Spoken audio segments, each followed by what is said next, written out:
Excuse me. Welcome back to the Fantastic 4 o'clock show. It is about almost 10 to 5, so it's almost the 5 o'clock show. It's the 4:42 show. We have about 20 minutes left, so I'll get right to it. Part of the news stories that didn't make the top 10 things you need to know today. Very important.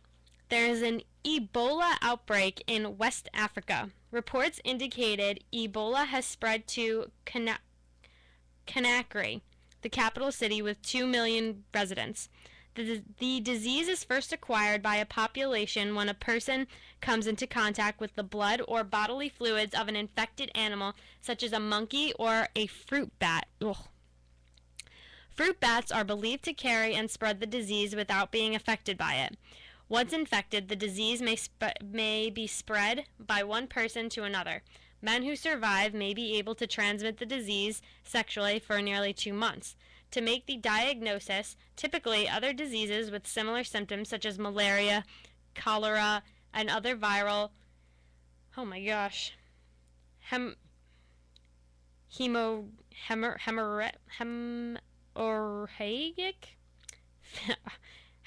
fever are excluded.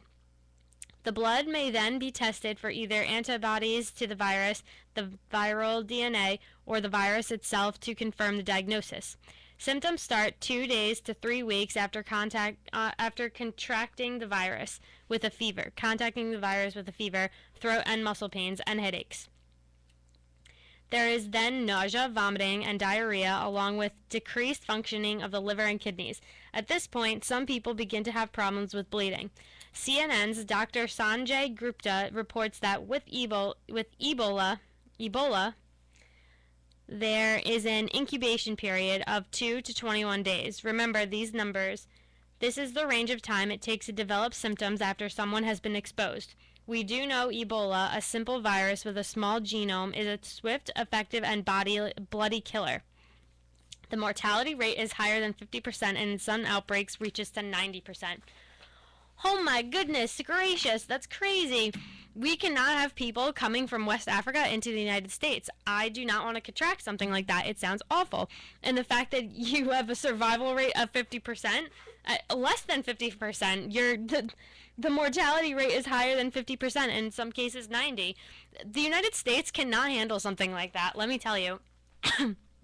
If that virus was to come to the United States, we would crumble. We would completely crash, because there's our domestic policy and how we handle things in the United States is terrible, as you can see, through the healthcare law. Well, then the government will go bankrupt, because then everybody's going to be going to the hospital, and there's going to be overpopulation, and people are going to riot. I'm just thinking worst case scenario chain of events here, people. Though, I'm just saying, that would be a terrible, terrible thing. They need to close all borders. I don't care if you're an American. Well, I don't know.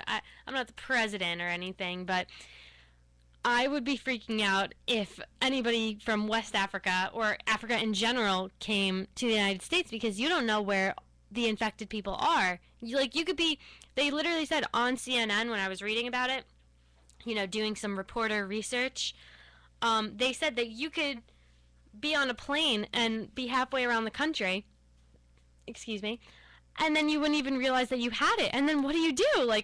I would freak out. Bodily fluids, what does that mean? Is that spit? Is that obviously blood transmitted?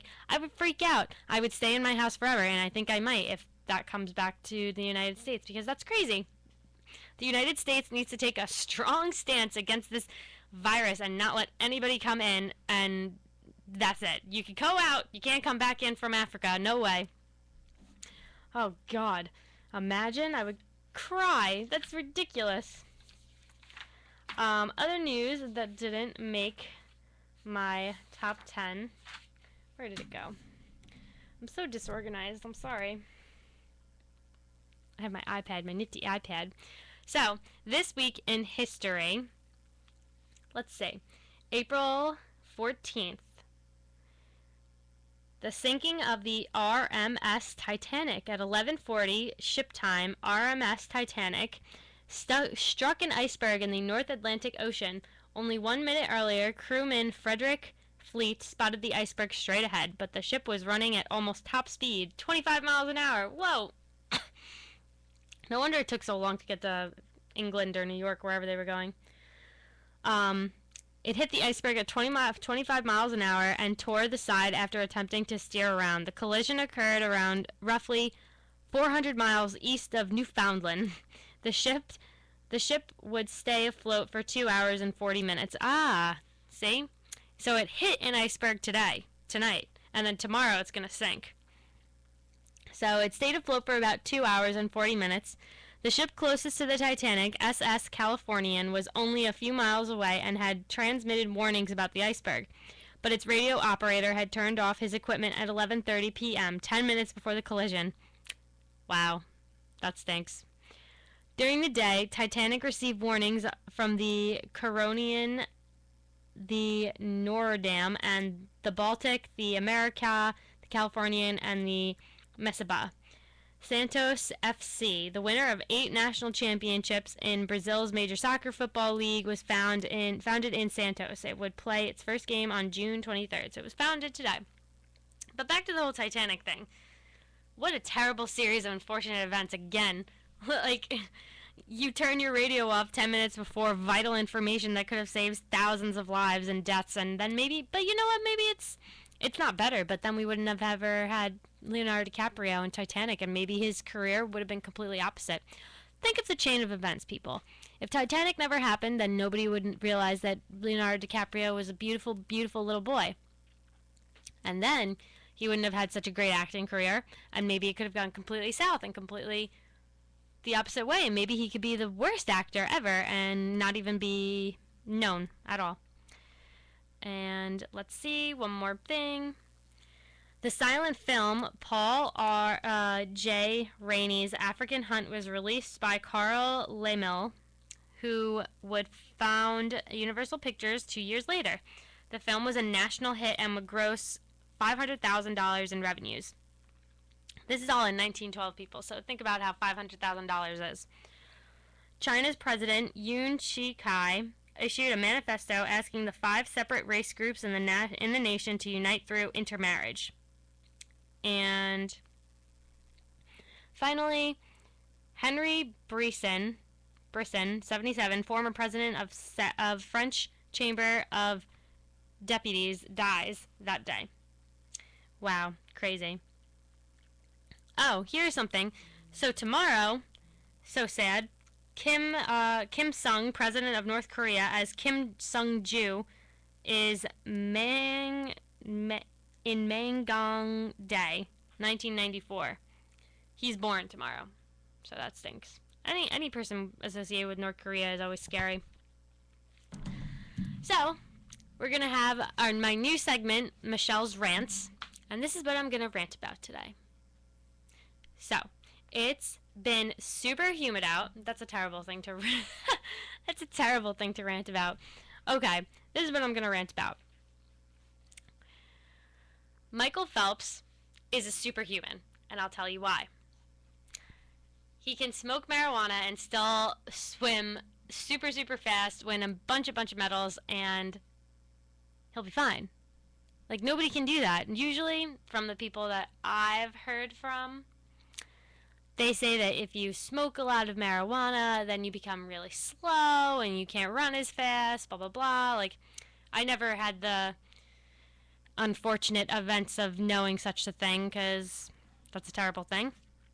But how can Michael Phelps keep swimming so fast? He's superhuman. And then he doesn't train for the 2012 Olympics, and he still wins medals. Like, he still competes. That's crazy. Like, think of how Ryan Lochte must feel. Like, he was training forever, like, while Michael Phelps was sitting back, like, drinking a beer, eating, like, super awesome ribs and, like, cheese fries from Texas Roadhouse, which I wish I could have.